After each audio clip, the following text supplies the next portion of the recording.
माहेराला ताई गेली ना, तुम्हाला सांगू का ताई, जी बाई माहेराला जाते, जिला तुम्हाला किती दिवस करमत माहेराला माहितीये का? जाण्याचा दिवस, दुसरा दिवस मुक्कामी राहण्याचा, आणि तिसऱ्या दिवशी तुम्ही लगे घर फोन लावतात, बावड्या तुन बाप जेवण होता का रे, खातून बाप बनव करे, खातून बाप गडी गडी मला फोन लाई रहा आटे रेंज नाही आहे, तुम बापले जाता दे जो गडी गडी फोन लाव जो नको.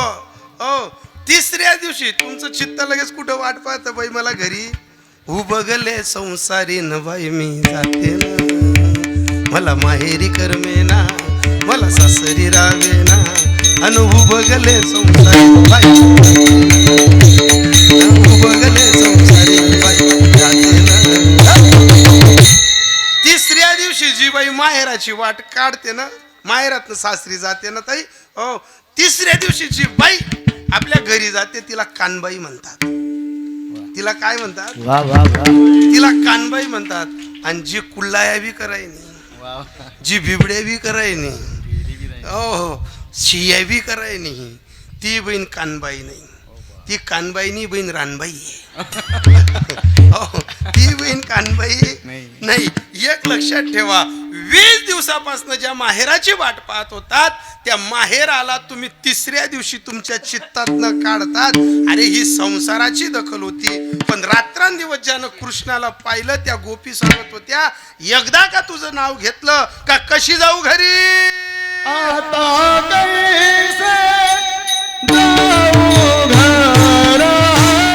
कैसी जाऊ घरानो. हे परा लौकिक संसारातला आणि परमार्थातला प्रगतीचा क्षण भेटला तर पारखी अशी सांगत गोष्टी घरची कुटी खातील. आणि एकदा का लोकांनी आपला छंद नेहमीच कूट करण्याचा आपल्या मागे लागले, आपण एकच करावं. तुका म्हणे निवांत राही, पाहिले पाही परतोनी विठोबा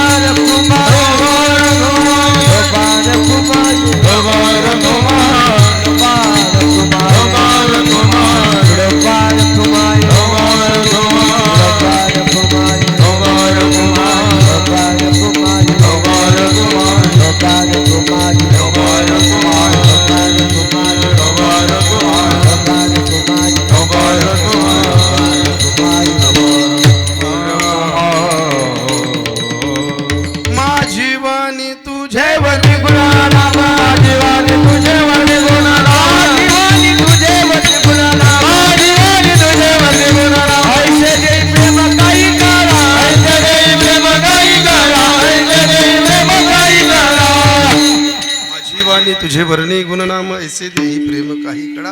कृष्ण परमात्मा जन्माला येत नाही म्हणून गायीचं ब्रह्मरूप, गायीनं या धरतीनं गायीचं रूप घेतलं, ब्रह्मदेवाजवळ गेली, अर्जी केली. हो विष्णू परमात्म्याला सांगितलं, हे अनंता मधुसूदना पद्मनाभा जन्माला हे. देवानं उत्तर दिलं, मी देवकीच्या पोटी येईल, यशोदेच्या अंगणात खेळायला जाईल. अष्टमीच्या रात्री अर्ध्या रात्री कृष्ण कन्हैया देवकीच्या पोटी जेव्हा आले ना महाराज, हो बोलू नका रे, सुकना जाय सुकना ये. तरी मी काल ती गाडी में बटन पहिले बैली चालली म्हणतो, देख मला 10 मांजरी आड्या घेत ना चालतील, पण तू नको येत जाऊ. तिला मग अशी जावान टेमलेच बोलस तू सुकनाचा सुकना या. तुला काय होतं का म्हणजे तुम्ही असा कुठे दाखवला पोरेश्वर साऊंड हॉलवर खवय उठतस ना, म्हणतो खवय मी उठस तू ना काय जाई म्हणजे आसन पाहिजे. लोक एखादा दिन गिरतील, लोक बनाडतील, सुजाडतील, म्हणतो मग माले बनाडतील, तुला काय बापनं जावं आहे म्हणे, मनावी काही बापनं जावं नाही. पण अर्धी रातले जर घर होणार तुम्ही सुजेल शेत का उतरेल शेत, मी बी वाई काऊन येईन म्हणे. आता अर्थात तिचाही बी काही दोष नाही विठू बाबा, आपली तब्येत टेपना पोतान गती तर ती बी काय केली. त्यामुळे मी गण टाय जाऊ द्या बो सुकना माले. हो ऐका, ब्रह्मदेवांजवळ गेल्यानंतर विष्णू परमात्म्याने सांगितलं, मी देवकीच्या पोटी जन्माला येईल. आता देवकी ही कंसाची सुलत बहीण आहे. हो पण एक लेकरू करता करता करता करता 6 गेले, 7वी गेले, 8वा आला. अष्टमीच्या अर्ध्या रात्री कृष्ण परमात्मा आई समोर 8 वर्षाचा उभा झाला. आणि जसा 8 वर्षाचा उभा झाला तसं देवकी रडायला लागली, सांगायला लागली म्हणे, बाळा कोणाचं पोरगा 8 वर्षाचं झालं, नाही तू लहान हो. कृष्ण परमात्मा लहान झाला, आईच्या मांडीवर रडायला लागला, ममत्वाचा पाना फुटला आणि ममत्वाचा पाना फुटल्या फुटल्या देवकी बोलायला लागली, जनी कंसासी कडेल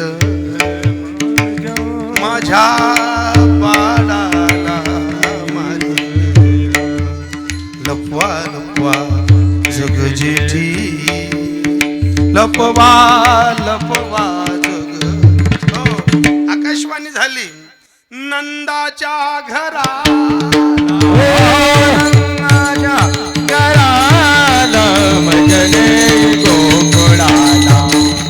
सलीला कमळापती पायाची बंधने. हो, कुठं चोपदार झोपले, द्वारपार झोपले, यमुनेच्या काठीवरती आले. यमुना मैया 3 पद्धतीने कृष्णाची वाट पाहत होती, मैत्रीच्या नाताने, भक्तीच्या नाताने, पत्नीच्या नाताने. हो, पण यमुनेत पाय टाकता टाकता नाकातोंडात वसुदेवांचं पाणी जायला लागलं. अरे मुलासाठी नाकातोंडात पाणी जाईल, पण मुलाची चिंता वाहणाऱ्या तत्वाला बाप म्हणतात. बाप म्हणून देवाचाही बाप मरणाला घाबरला नाही. नाकातोंडात पाणी जाणार. हो, यमुना मैया दुथडीनं वाहता वाहता देवानं काय केलं, पूर चालला अचाट त्याने लाविला अंगुष्ट. यमुना मैया पार करताना गोकुळात गेले, यशोदेच्या बाजूलची माया घेतली, कृष्ण ठेवला. माया इकडे आणत असताना ओ माया करे आकांत नामा म्हणे उठले दूत आयोनी संभव. इकडे आकाशवाणी झाली आणि आकाशवाणीने सांगितलं, भल्या कंसा मला मारू नको, पण मला आणि मला काय मारतो, पण तुला मारणारा सुद्धा येऊन गेलाय. आणि इकडे नंदाची बहीण सुनंदा यशोदेच्या रूम मध्ये गेली. पाहिलं वहिनीच्या बाजूला 1000 सूर्यांचं तेज हातपाय हलवताना दिसलं. मनाचा चित्ताचा ताबा सुटला. आवाज दिला, भैया ओ साउंड वाले भैया, कहा खोए हो आप? ओ भैया आपके घर लालो भयो गोकुळी आनंद झाला, आनंद झाला, माळ कृष्ण घराला. सा कृष्ण जन्माला आला. आणि जेव्हा गवडणींची घालमेल सुरू होता जनाबाईंनी पाहिलीन शब्द फोडला. बुवा कसा फोडला? गवडन म्हणती, गवडन म्हणती, गवडन म्हणती, गवडनी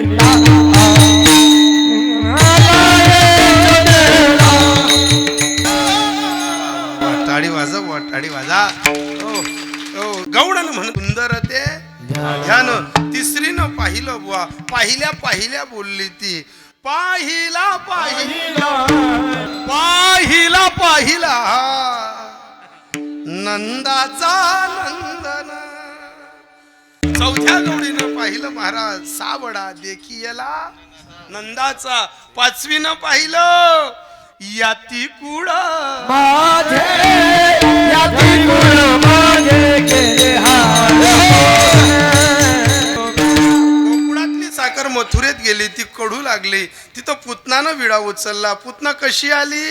पुतळा डोरल्या साखरा पहिल्यान कमरेला कमर पटा, पहन के साड़ी लगा के गजरा, चाल चली मतवाली गोकुल में आ गए हैं, गोकुल में आ गई है, गोकुल में आ गए हैं.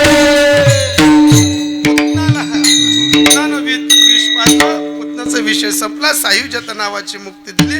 हे पोरग आता गलीत खेळायला लागलं. तडवे तड हात टेकीत डाव्या गुडघ्या रांगत रंगणी रंगनात तुम्या गलीत खेळायला लागलं. मोठ्याचं पोरग होतं. त्याच्यावर राज्य यायचं, पडून यायचं. पोरं आवाज द्यायची, अरे कानोबा खेळ डाव जाऊ नको नडी, खेळ डाव जाऊ नको नडी.